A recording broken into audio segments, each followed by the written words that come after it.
Dear learners, আসসালামু আলাইকুম রহমতুল্লাহি ওয়া বারাকাতুহু। আশা করি সবাই অনেক অনেক ভালো আছেন। Asaduzzaman Asad, English trainer. আপনাদের সবাইকে আরও একবার অভিনন্দন জানাচ্ছি আমাদের দ্য মেন্টরস টিউটোরিয়াল চ্যানেলের পক্ষ থেকে। সো বাসায় বসে যদি আপনি খুব সহজে ইংরেজি শিখতে চান, চিন্তার কোনো কারণ নেই। আমার হাতে যে বইটি দেখতে পাচ্ছেন এটি বাজারে পাওয়া যায় না বা কোনো লাইব্রেরিতে বিক্রি হয় না। এটা আমাদের কোর্সের বই। হ্যাঁ, এই বইটার কথা বলছি। আপনি এই বইটি আমাদের কমিউনিকেশন লিঙ্কে স্ক্রিনে দেখবেন, নাম্বার দেওয়া আছে, সেই নাম্বারে সরাসরি ফোন করবেন, আমাদের সাথে কথা বলুন, বই অর্ডার করুন। বইয়ের পেমেন্ট আগেই বিকাশ করতে হয়, নিশ্চিন্তে করবেন, কোনো সমস্যা নাই। এখনও পর্যন্ত কারোর বই মিস হয়নি ইনশাআল্লাহ। সো বাংলাদেশের 64টা জেলার প্রত্যেকটা জেলাতে আমরা এই বইটা প্রেরণ করি যারা অর্ডার করে তাদেরকে। সো আপনি যদি বাসায় বসে খুব সহজে ইংরেজি শিখতে চান, চিন্তার কোনো কারণে নিশ্চিন্তে আমাদের এই বইটি অর্ডার করবেন। এই বইটি নেবার পর বইটি পড়লে যে আপনি ইংরেজিতে অনেক পণ্ডিত বা অনেক দক্ষ হয়ে যাবেন তা কিন্তু না। তাহলে কি করতে হবে? এই বইটি সংগ্রহ করার পর এই বইটির লেসনের ভিডিও ক্লাসগুলি আমাদের এই ইউটিউব চ্যানেলে, যে চ্যানেলে আপনি এই মুহূর্তে ভিডিওটি দেখছেন, এই চ্যানেলের প্লেলিস্টে দেখবেন যে এই বইয়ের লেসনের ভিডিও ক্লাসগুলি সিরিয়ালি সাজানো আছে। Class 1, class 2, class 3, class 4, class 5। In this way Yule gate all the classes nicely arranged. সেখানে দেখবেন সাজানো রয়েছে। সো প্রত্যেকটা ক্লাস সিরিয়ালি আপনাকে দেখতে হবে, প্র্যাকটিস করতে হবে। একটি ক্লাস শেখা সম্পন্ন হওয়ার পরেই আপনি পরবর্তী ক্লাসে যাবেন। আর আমার কথা যদি শোনেন তাহলে আশা করি খুব সহজেই আপনার ইংরেজি শেখার স্বপ্ন পূরণ হতে পারে। চেষ্টা করে দেখতে পারেন। নতুন ভিডিও হয়ে থাকলে চ্যানেলটি সাবস্ক্রাইব করবেন, অনেক অনেক কাজে লাগবে। ভিডিও ভালো লাগলে অবশ্যই লাইক কমেন্ট করতে ভুলবেন না, সেই সাথে শেয়ার করতে পারেন। সো যাই হোক, আজকে মূলত যে বিষয় নিয়ে কথা বলতে চাচ্ছি ক্লাসে, সেটা হচ্ছে যে আমি বলেছিলাম যে টু, যে ছোট্ট একটি ব্যাপার TO2 আপনারা জানেন। তো ব্যাপার হচ্ছে যে টু নিয়ে কথা বলবো। যেমন আমি কয়েকটা টু লিখেছি, আচ্ছা যেখানে একটা টু লিখলাম, এখানে আমি আর একটা টু লিখতেছি, in order to. Please take look at the board, সবাই বোর্ডের দিকে খেয়াল করবেন। আর একটা লিখলাম উইথ আ ভিউ টু। তাহলে এখানে আপনারা দেখতে পাচ্ছেন বেশ কয়েক ধরনের টু। এটা হচ্ছে সিঙ্গেল টু, এটা হচ্ছে in order two, it's a phrase. With a view two, it's also a phrase. Okay, but what's the difference? পার্থক্যটা কি আপনাদেরকে খেয়াল রাখতে হবে, বিশেষ করে গ্রামারের ক্ষেত্রে। যখন আপনি টু ইউজ করবেন কোনো বাক্যে, এই টুর পরে যদি কোনো ভার্ব ইউজ করতে চান তাহলে অবশ্যই সেই ভার্বের প্রেজেন্ট ফর্ম ইউজ করতে হবে। কোন ফর্ম? প্রেজেন্ট ফর্ম ইউজ করতে হবে। সাচ আজ আপনি এখন ইংরেজি শিখছেন, তো আমাকে বলছেন sir I have a dream two learn English, আমার ইংরেজি শেখার স্বপ্ন আছে, and I want to learn English, এবং আমি ইংরেজি শিখতে চাই। তো আপনি বললেন যে আই ওয়ান্ট টু, এবার কি বললেন? যে শিখতে। তাহলে I want to learn English, আমি ইংরেজি শিখতে চাই। এই দেখুন লার্ন, এই লার্নটা কিন্তু প্রেজেন্ট ফর্মে রাখা আছে। এখানে আপনি যদি বলতেন I want to learn, past form use করতেন, হতো না। এখানে যদি আপনি বলতেন I want to learning, ING যোগ করতেন, তাহলে কিন্তু হতো না। তাহলে আমরা বুঝলাম যে স্বাভাবিকভাবে এই টু এর পরে ভার্বের প্রেজেন্ট ফর্ম ইউজ করবে, যেটা কিন্তু রাইট ফর্ম ভার্বসের একটা সূত্র বলা যেতে পারে। আবার অনেকে বলবে sir this is call infinitive, এটাকে বলা হয় ইনফিনিটিভ। কোনটা? বিশেষ করে এই টু প্লাস ভার্বের যে বেস ফর্ম বা প্রেজেন্ট ফর্ম, এটাকে আমরা বলবো ইনফিনিটিভ। বিভিন্ন সময় বিভিন্ন ধরনের বাক্য লিখতে এবং ইংরেজিতে কথা বলতে বিভিন্ন বাক্যে আমাদেরকে এই ইনফিনিটিভ ফর্মটি কিন্তু ইউজ করতে হয়। So it's very important to learn, এটা শেখাটা অনেক গুরুত্বপূর্ণ। আমার বাক্যে বললাম it's very important to learn, এটা শেখাটা অনেক গুরুত্বপূর্ণ। So dear learners and viewers, take look the next one, in order to. In order to এর বাংলা অর্থ কি? এর বাংলা অর্থ হচ্ছে উদ্দেশ্যে। তাহলে আপনাদেরকে মনে রাখতে হবে, যদি আপনি কোনো বাক্যে উদ্দেশ্যে এই শব্দটি ব্যবহার করেন, সেই বাক্যে আপনাকে ইন অর্ডার টু ইউজ করতে হবে। আপনি বললেন যে আমি ইংরেজি শেখার উদ্দেশ্যে এখানে আসি। ভালো করে বুঝুন, আমি ডাস্টার কোথায় রাখলাম? Actually where's my duster?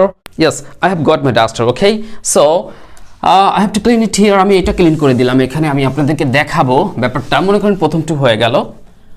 এখন দেখুন যে ইন অর্ডার টু, আপনি বললেন যে আমি এখানে ইংরেজি শিখতে আসি। ওকে, তাহলে আই কাম হিয়ার। এবার বলবেন যে ইংলিশ শিখতে আসি মানে কি? সিম্পলি যদি বলতেন আমি এখানে ইংলিশ শিখতে আসি, তাহলে কিন্তু যেই টুটা একটু আগে শেখালাম সেটা বলবেন। I come here to learn English, I come here to learn English. এবার দেখুন আপনি বলতেছেন যে এই বাক্যটি, যে আমি এখানে ইংরেজি শিখতে আসি, I come here to learn English. But আপনি যদি এই বাক্যটি এখন এভাবে বলেন যে আমি এখানে ইংরেজি শেখার উদ্দেশ্যে আসি, এই যে উদ্দেশ্যে কথাটি কিন্তু আপনি ব্যবহার করেছেন বাংলা বাক্যে, আমি এখানে ইংরেজি শেখার উদ্দেশ্যে আসি, তাহলে আপনি বলবেন আই কাম হিয়ার। এবার কি করতে? উদ্দেশ্যে, কি শিখতে? ইংরেজি শেখার উদ্দেশ্যে। তাহলে আপনি বলছেন I come here in order to learn English. আপনি ভালো করে বুঝুন দেখুন এখানে কি বলছেন, I come here in order to learn English. আর উপরের বাক্যটি ছিল I come here to learn English. দুটো বাক্য দেখতে ভিন্ন হলেও, ইংরেজি দুটো বাক্য দেখতে ভিন্ন হলেও, but the Bengali meaning is same, Bangla অর্থ কিন্তু একই। এবং সেটা কি, দেখুন আই কাম হিয়ার, আমি এখানে আসি, আই কাম হিয়ার, আমি এখানে আসি, টু লার্ন ইংলিশ, ইংরেজি শেখার উদ্দেশ্যে, অর্থাৎ এখানে উদ্দেশ্যে না বলে আপনি বলতে পারেন শিখতে, শিখতে। তাহলে আমি এখানে ইংরেজি শিখতে আসি। আর এখানে বলছেন I come here in order to learn English, আমি এখানে ইংরেজি শেখার উদ্দেশ্যে আসি। পার্থক্যটা কি? আসলে পার্থক্যটা তেমন কিছুই না। লাউ আর কদু, লাউ আর কদু বোঝেন, কেউ বলছে লাউ, কেউ বলছে কদু। এই তোমাদের আজকে বাসায় কি রান্না হয়েছে? স্যার আমাদের বাসায় আজকে লাউ রান্না করেছে আম্মু। না স্যার আমার আম্মু কদু রান্না করেছে। কেউ বললো স্যার ওই যে লম্বার গোল হয়, আসলে ব্যাপারটা তা নাই, সেম জিনিস তো লাউ আর কদু। তো এই ব্যাপারটাও কিন্তু লাউ আর কদুর মতো। আশা করি বুঝতে পেরেছেন যে I come here to learn English, আমি এখানে ইংরেজি শিখতে আসি। I come here in order to learn English, আমি এখানে ইংরেজি শেখার উদ্দেশ্যে আসি, ব্যাপারটা একই। তাহলে আপনি যখন উদ্দেশ্যে কথাটি ব্যবহার করবেন, তার পরিবর্তে আপনাকে ইন অর্ডার টু ইউজ করতে হবে। তবে মনে রাখতে হবে 3 নম্বরটা, উইথ দ্য ভিউ টু। এর বাংলা কি? এর বাংলাও কিন্তু এই উদ্দেশ্যে একই, উইথ ভিউ টু, উদ্দেশ্যে, এটা বলা যেতে পারে। তাহলে এখানে আপনারা দেখলেন যে ইন অর্ডার টু মানে কি? উদ্দেশ্যে, আবার উইথ দ্য ভিউ টু মানেও উদ্দেশ্যে। বাট দেয়ার্স ডিফারেন্স, এখানে কিন্তু পার্থক্য আছে। But what's the difference? Let's try to understand, চলুন বোঝার চেষ্টা করি। এখানে পার্থক্যটা হচ্ছে, আপনি দেখলেন যে ইন অর্ডার টু, এটার পরে কিন্তু ভার্বের বেস ফর্ম বা প্রেজেন্ট ফর্ম আছে, যেমন এই যে টুর পরে প্রেজেন্ট ফর্ম ছিল, ঠিক তেমনি ইন অর্ডার টু মনে করবেন ওই রকম টু, যার পরে আমাকে ভার্বের প্রেজেন্ট ফর্ম ইউজ করতে হবে। তবে মনে রাখতে হবে, যখন আপনি উদ্দেশ্যে অর্থে ইন অর্ডার টু ইউজ না করে with the view to use করবেন, তখন কিন্তু এই ভার্বের সাথে আপনাকে আইএনজি যোগ করতে হবে, অ্যান্ড ইটস এক্সেপশনাল, এটাই ব্যতিক্রম। তাহলে আপনি কি বললেন যে with the view to learning, learning, okay, এই দেখুন আইএনজি যোগ করলাম। I come here in order to learn English, আমি এখানে ইংরেজি শিখতে আসি, শেখার উদ্দেশ্যে আসি, ওকে। আবার I come here with view to learning English, আমি এখানে ইংরেজি শেখার উদ্দেশ্যে আসি, একই কথা, বাংলা কিন্তু একই। I come here in order to learn English, আমি এখানে ইংরেজি শেখার উদ্দেশ্যে আসি। I come here with a view to learning English, আমি এখানে ইংরেজি শেখার উদ্দেশ্যে আসি।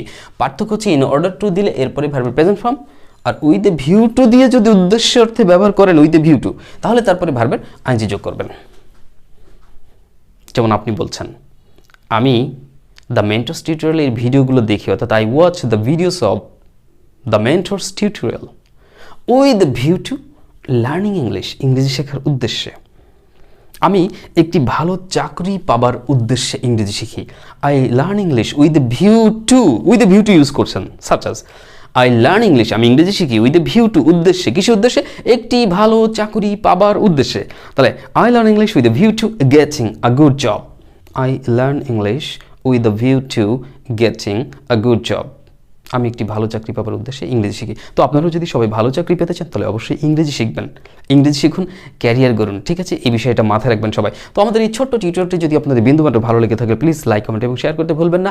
আর ওই যে বলছিলাম, যাদের বইয়ের প্রয়োজন, যারা বাসায় বসে খুব সহজে ইংরেজি শিখতে চান, তারা আমাদের এই বইটি সংগ্রহ করুন যত দ্রুত গতিতে সম্ভব, ওকে?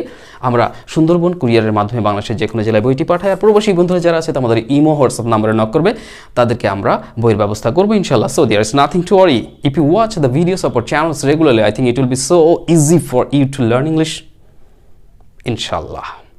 আমাদের ভিডিও ক্লাসগুলো দেখলে ইনশাআল্লাহ আপনি খুব সহজে ইংরেজি শিখতে পারবেন। একটি দুটি ক্লাস করে কমেন্ট না করে প্রয়োজনে প্লেলিস্টে যান, ক্লাসগুলো দেখুন, সেগুলো ডাউনলোড করুন, নোট করুন, প্র্যাকটিস করুন, ইংরেজি শিখুন, ভালো ক্যারিয়ার করুন। সো আল্লাহ তাআলা আপনাদের সবার মনের আশা পূরণ করুক, এই আশা ব্যক্ত করে আমি আপাতত এখানেই বিদায় নিচ্ছি।